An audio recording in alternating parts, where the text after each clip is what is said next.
Praise Lord, hallelujah. നമ്മൾ ഒത്തിരി കുറവുകളുള്ള മനുഷ്യനാണ്. ഈ കുറവുകൾ മറ്റുള്ളവർ അറിയുമ്പോൾ അവരെ ഫേസ് ചെയ്യാൻ നമുക്കുണ്ടാകുന്ന ഒരു വിഷമം, ഒരു ചളുപ്പ് നമുക്ക് ചിന്തിക്കാൻ പറ്റിയല്ല. നമ്മുടെ ഇടവക വികാരിയുടെ അടുത്ത് കുമ്പസാരിക്കാതെ നമുക്കറിയാത്ത വൈദികൻ്റെ അടുത്ത് കുമ്പസാരിക്കാൻ പോകുന്നത് പോലും ഈ ഒരു ചിന്ത കൊണ്ട് തന്നെയാണ്.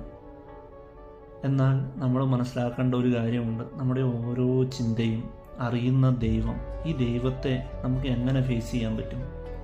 നമ്മുടെ ഓരോ പ്രവൃത്തികളും അതിനു മുമ്പ് തന്നെ മനസ്സിലാക്കുന്ന ദൈവം, ഈ ദൈവത്തിന് മുമ്പിൽ ഇരു കൈയും വിരിച്ച് പിടിച്ച് പ്രാർത്ഥിക്കാൻ നമുക്ക് എങ്ങനെ പറ്റും? നമുക്ക് ചളുപ്പൊന്നും വരാത്തത് എന്തുകൊണ്ടാണ്? നമ്മുടെ വിശ്വാസക്കുറവാണ്. ദൈവം നമ്മുടെ കൂടെ ഉണ്ട് എന്നൊരു തിരിച്ചറിവ് നമുക്കുണ്ടെങ്കിൽ, ദൈവത്തിൻ്റെ സാന്നിധ്യം എപ്പോഴും നമ്മളെ നിരീക്ഷിക്കുന്നുണ്ട് എന്നൊരു തിരിച്ചറിവുണ്ടെങ്കിൽ, പ്രിയപ്പെട്ടവരെ, ദൈവത്തിന് മുമ്പിൽ നല്ലവനായി തന്നെ ജീവിക്കാൻ നമ്മൾ ശ്രമിക്കും.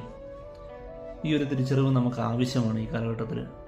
സങ്കീർത്തനം 59 അധ്യായം 16 തിരുവചനം 17 തിരുവചനം ഇപ്രകാരം പറയുന്നു: എൻ്റെ കഷ്ടതയുടെ കാലത്ത് അങ്ങൻ്റെ കോട്ടയായിരുന്നു.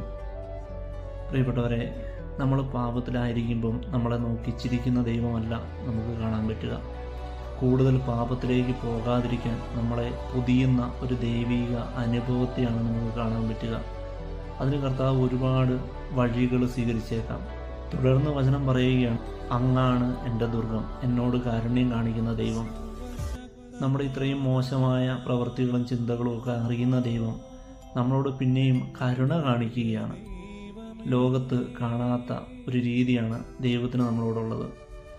നമ്മുടെ കുറവുകൾ മനസ്സിലാക്കുന്ന ദൈവം നമ്മൾ തെറ്റേറ്റു പറയുമ്പോൾ ഹൃദയത്തിൻ്റെ ഉള്ളിൽ നിന്ന്, അപ്പാ എനിക്ക് തെറ്റുപറ്റിപ്പോയി, ഇനി ഞാൻ ഈ പാപം ആവർത്തിക്കുകയില്ല എന്ന് ഹൃദയത്തിൻ്റെ ഉള്ളിൽ നിന്ന് പറയുമ്പം കരുണാപൂർവം നമ്മളെ സ്വീകരിക്കുന്ന ഒരു ദൈവമാണ് നമുക്കുള്ളത്.